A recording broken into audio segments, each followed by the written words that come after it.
En cette période mortelle dans les salles obscures, finalement, la grosse surprise de l'été nous vient du Danemark.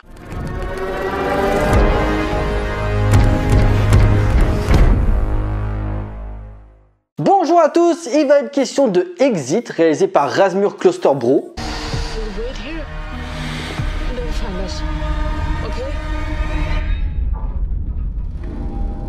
L'histoire suit Rie, une jeune journaliste qui visite pour un reportage sur le chantier du métro de Copenhague dans le but de réaliser un projet lié à la coopérative européenne. Mais sur place, un accident se produit et Rie se retrouve piégée dans un sas de décompression avec Ivo et Braan, deux ouvriers. Pour survivre, chacun va devoir coopérer et garder son calme pour économiser l'oxygène jusqu'à que les secours arrivent. Anciennement appelé Cutterhead, Exit est un film que j'aurais dû voir il y a déjà 2 ans puisque en 2018, il était en compétition au Festival du film fantastique de Strasbourg où il avait notamment gagné le prix du jury et du public. S'aventurant sur un schéma narratif économique sur fond de huis clos souterrains, le réalisateur nous propose une expérience exigeante en proie à des scènes oppressantes et angoissantes d'une grande efficacité. Attention, claustrophobe s'abstenir. Passé comme j'ai dit par divers festivals pour asseoir sa bonne réputation, Exit a l'air d'être un simple survival en apparence, mais où le réalisme du reportage de l'extrême quasi en temps réel, accentué par l'utilisation du ratio 1,85, d'une photographie granuleuse et d'une caméra à l'épaule très énergique, renforce cette illusion du réel pour prendre le spectateur à contre-pied. Le film joue de manière assez perverse sur les sensations du spectateur ou la peur viscérale des personnages, réveille les phobies et les instincts malaisants où, à mesure que la quantité d'oxygène s'amenuise, la caméra se rapproche de plus en plus du visage de ces personnages pour évoquer leur détresse, notamment lors du dernier quart d'heure où la tension est à son paroxysme. Car rien ne semble inquiéter Rie quand elle arrive sur le chantier, même si quelques petits détails visuels semblent laisser penser l'inverse. Comme quand elle prend l'ascenseur pour aller au souterrain, en fait, tu as les commandes et sur les boutons pour monter et descendre.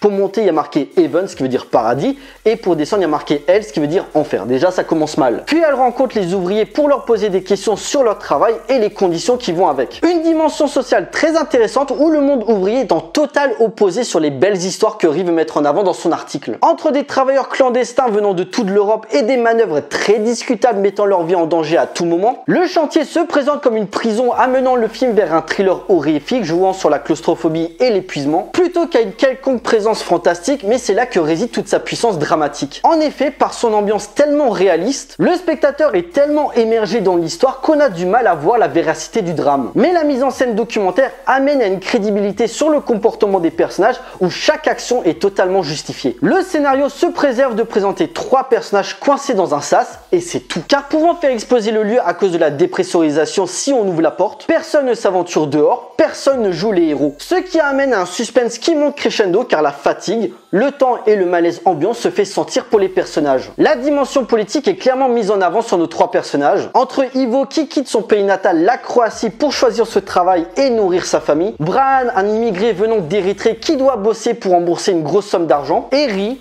belle, blonde et disposant d'une vie stable, que ce soit sociale ou familiale, et appartenant à une classe supérieure avec les privilèges que ça implique, se retrouve piégée dans un décor universel où passé et présent se confrontent pour préparer un futur avec la construction de ce géant métro. Une parabole politique prenant forme avec cette confrontation de 3 personnages venant de pays différents, de cultures différentes et de classes économiques différentes pour tenter de survivre malgré les tensions évidentes suite aux problèmes rencontrés déjà évoqués, le manque d'eau, le manque d'air, la fatigue et l'angoisse, mais surtout le mince espoir de sortir de cet endroit alors que l'incendie a l'air extrêmement dangereux. Le choix des cadres imposés par le décor et l'espace permet par sa mise en scène d'explorer la psyché de ces personnages, d'être au plus profond de leur intimité pour comprendre ce qui leur pousse à se battre pour survivre, tout en exploitant pleinement son concept jusqu'au bout. Le film questionne la notion du corps et les limites de son humanité liées à l'instinct et à l'espoir. Le film dure à peine 1h30 et pourtant du début jusqu'à la fin t'es pris au trip parce que tu ressens les dangers de ces personnages. Car le truc c'est que le principal élément perturbateur du film, c'est pas spécialement le manque d'eau ou le manque d'oxygène,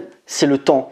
Combien de temps avant que nous allons mourir par manque d'oxygène? Combien de temps avant que les secours arrivent? C'est ça la vraie question que les personnages se posent. Ce qui fait que tu es tellement en stress à cause de l'histoire que lorsque tu sors de la salle, t'es lessivé. Par un simple pitch, Rasmus Klosterbro propose une œuvre beaucoup plus dense et complexe qu'il n'y paraît, s'adaptant parfaitement au code du huis clos et au mal-être qui en découle. Moi personnellement, je suis pas spécialement claustrophobe, mais le film est tellement prenant, les ressentis, les affects des personnages sont tellement forts que tu te demandes qu'est-ce que je ferais à leur place, ce qui rend le film encore plus terrifiant. En conclusion, Exit s'empare parfaitement des codes du survival pour proposer une longue et éreintante descente aux enfers. Techniquement maîtrisé, le film vous cloue à votre fauteuil et vous captive jusqu'à la fin pour connaître le dénouement de nos héros. Un spectacle éprouvant, remettant en question notre condition d'être humain dans nos derniers retranchements. Une expérience aussi visuelle que physique qui mettra vos nerfs à rude épreuve et méritant clairement un visionnage, ne serait-ce que pour soutenir un film de genre venant du Danemark. Voilà, cette vidéo est à présent terminée. J'espère qu'elle vous a plu. N'hésitez pas à liker, à partager auprès de vos amis si vous en avez. N'hésitez pas à me laisser des commentaires pour me dire ce que vous avez pensé du film. Pensez à me suivre sur Facebook, Twitter, Instagram, Tipeee, encore Utip si vous voulez soutenir la chaîne, ça vous coûte rien, vous avez juste à regarder une petite pub. Et pensez à vous abonner, c'est super important pour moi. Pour nous, on se retrouve pour une prochaine vidéo. D'ici là, portez-vous bien, allez voir des films.